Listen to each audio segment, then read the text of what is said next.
Good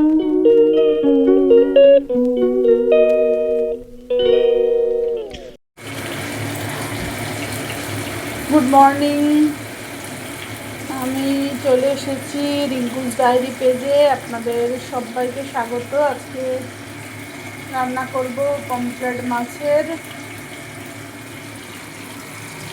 দই pomfret. আপনাদের সবাইকে দেখাবো। গরম তেলে মাছগুলোকে আমি হালকা করে ভেজে নেবো।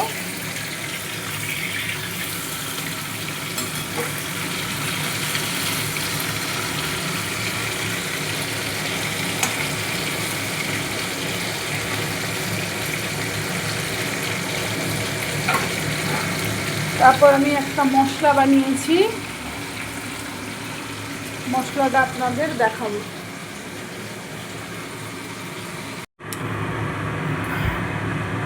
মাছগুলো ভাজা হয়ে গেছে।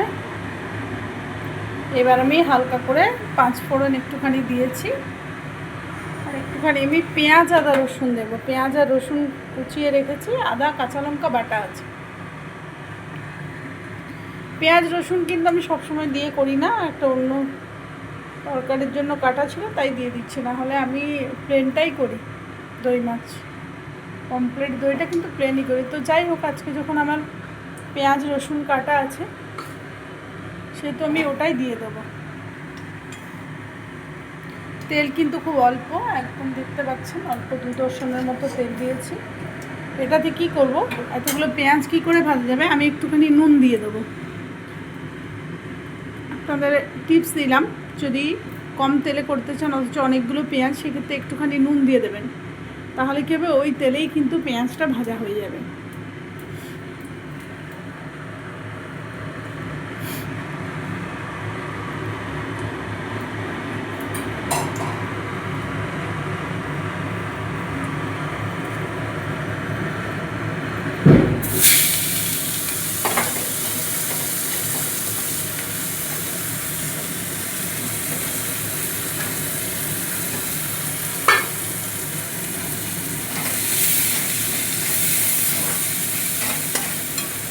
দিয়ে দিয়েছি পেঁয়াজ রসুন। এর আমি গ্যাসের ফ্লেমটা লো করে দেবো এবং এর মধ্যে আমি একটুখানি লবণ অ্যাড করবো। এখন আমি একটুখানি লবণ অ্যাড করেছি, যার জন্য এবং গ্যাস একেবারে লো ফ্লেম। এই দেখুন আস্তে আস্তে আমার পেঁয়াজটা লাল হয়ে আসছে, এবং দেখুন ওই অল্প তেলের মধ্যে যখন পেঁয়াজগুলো ভালো করে মাখা যাচ্ছিল না, কিন্তু দেখুন লবণ অ্যাড করার পর কিন্তু দেখুন মনে হচ্ছে যেন তেল একটুখানি বেরিয়ে আসছে।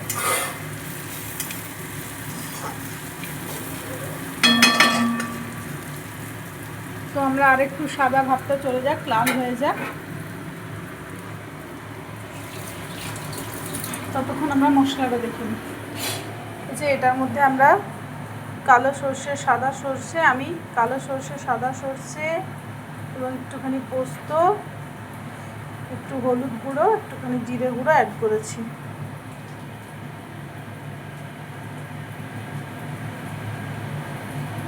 আর এই যে টক দই, এই টক দইটা আমি ফেটিয়ে নামানোর আগে দিয়ে দেবো। টক দই দিয়ে ফোটানো উচিত নয়, তাহলে দইয়ের যে খাদ্য গুণটা সেটা নষ্ট হয়ে যায়।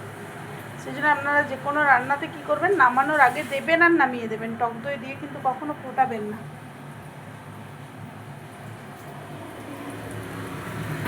আমার পেঁয়াজ ভাজা হয়ে এসেছে।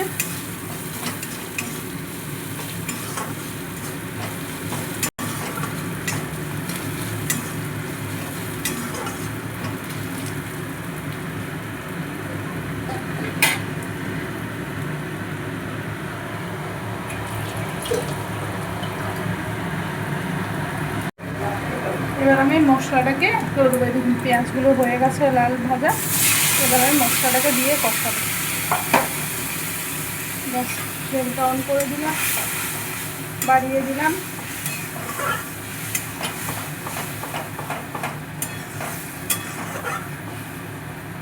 এবার এটা ফোটানো হবে।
হয়ে গেছে, খুব সুন্দর একটা স্মেল বেরিয়েছে এটার থেকে।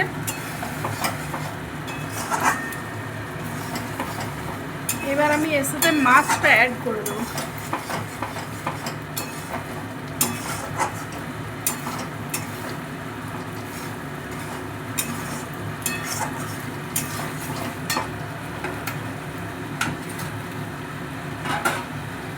মাছগুলোকে অ্যাড করে দিলাম।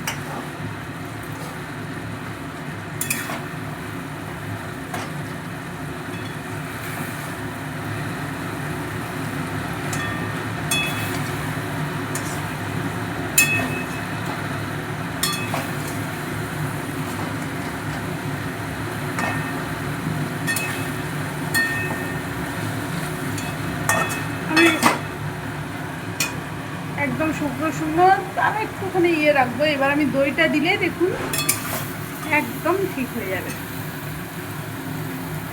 দিয়েছি, এবার আমি নামিয়ে দেবো।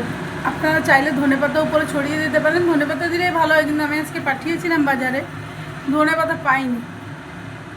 গ্যাস অফ করে দিয়েছি। এই দেখুন মাছটা এবার আস্তে আস্তে, এই যে একটুখানি একটুখানি ঝোলের মতো রয়েছে অল্প, কিন্তু সেটাও টেনে যাবে। কেন কি মাছ ভাজা দেওয়ার সাথে সাথে আমি একটু পরেই দইটা দিয়ে দিয়েছি, ওটা অটোমেটিক্যালি আস্তে আস্তে একদম ঠিকঠাক হয়ে যাবে। একটু ধনেপাতা দিলে টেস্ট হবে।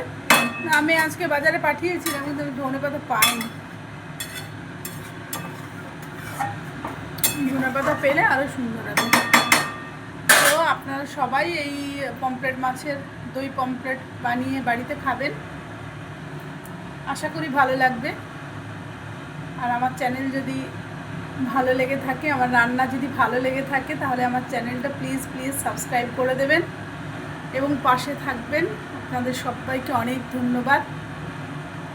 আজকের মতো টাটা।